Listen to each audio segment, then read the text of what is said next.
second poteau, Pavard. C'est vrai que je suis excessif, mais je suis fou de sport. Je suis fou de Quelle vélo. bourde. Je pensais pas vivre ça un jour, mais qu'est-ce qu'elle est belle celle-là. Allez, debout maintenant.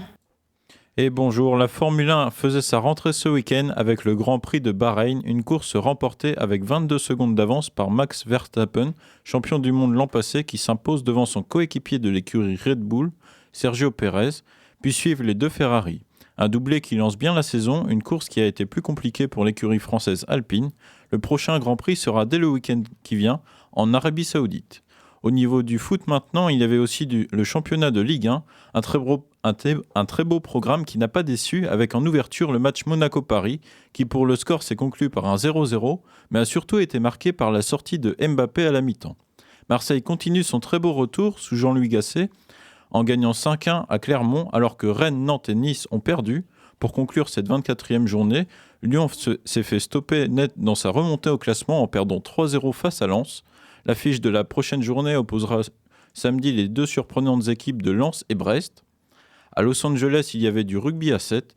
Si samedi, l'équipe de France féminine de rugby à 7 se faisait éliminer en quart de finale face au Canada, chez les hommes, le parcours est parfait avec une grande victoire cette nuit sur le circuit mondial.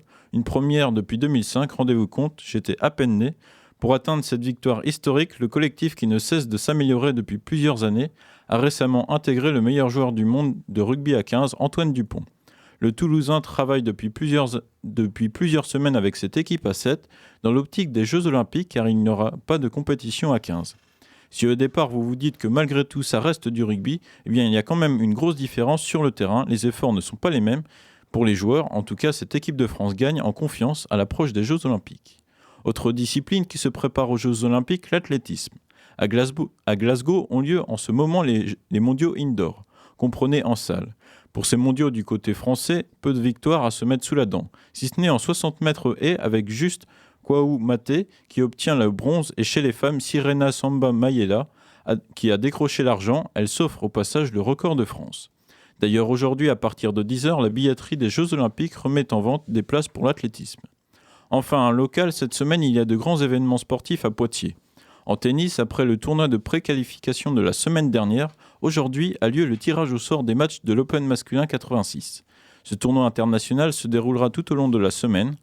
Demain soir, le volley sera aussi à l'honneur à Poitiers, avec les demi-finales hommes de Coupe de France en opposant donc l'Artenas Stade Poitvin au club de Montpellier Hérault.